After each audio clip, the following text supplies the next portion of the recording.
দুঃসময়ে বাড়ি বিক্রি অক্ষয়ের। বলিউড অভিনেতা অক্ষয় কুমারের অনেক দিন থেকেই সিনেমার ক্যারিয়ারে বইছে ফ্লপের বন্যা। এক এক করে অক্ষয়ের ফ্লপ ছবির তালিকাও অনেক লম্বা। বেল বটম, বচ্চন পান্ডের রাম সেতু, মিশন রানীগঞ্জ থেকে শুরু করে বড়ি মিয়া, ছোট মিয়া ছবিগুলো রয়েছে এই তালিকায়। এদিকে শুক্রবার মুক্তিপ্রাপ্ত নায়কের স্কাই ফোর্সের প্রথম দিনের ব্যবসার গ্রাফ যদিও অনেকটাই আশা জাগাচ্ছে, আবার এসবের মাঝেই শোনা গেল বরিভালির শখের বাড়ি বিক্রি করে দিলেন অক্ষয় কুমার। ওবেরয় রিয়েলিটি সংস্থার নির্মিত স্কাই সিটিতে অক্ষয়ের একটি বিলাসবহুল ফ্ল্যাট ছিল।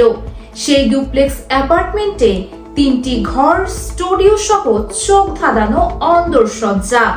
কয়েকদিন আগে সেই বিলাসবহুল ফ্ল্যাট বিক্রি করে দিয়েছেন এই অভিনেতা। প্রায় 2.5 কোটি দিয়ে কেনা অ্যাপার্টমেন্টটি বিক্রি করলেন 4 কোটির বেশি রুপিতে।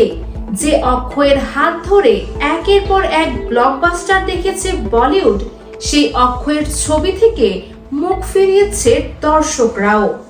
সমস্যা কোথায়? অভিনয়ে না কন্টেন্টে? প্রশ্ন উঠেছে বারবার।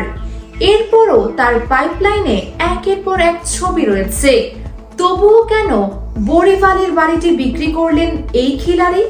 জুহুতে অক্ষয় টুইঙ্কেলের যে বাংলো রয়েছে সেটা যেন আস্ত একটা উদ্যান। সমুদ্রমুখী সেই বাংলো যত্নে সাজিয়েছেন তারা। এছাড়াও গোয়াতে পর্তুগিজ স্টাইলের একটি ভিলা রয়েছে এই তারকা দম্পতির। এছাড়াও কানাডাতে নাকি বিপুল সম্পত্তি রয়েছে অক্ষয়ের। হয়তো এসবের কাছে বরিভালির বাড়িটি অপ্রয়োজনীয় মনে করছেন তারা। ইউএস বেঙ্গল।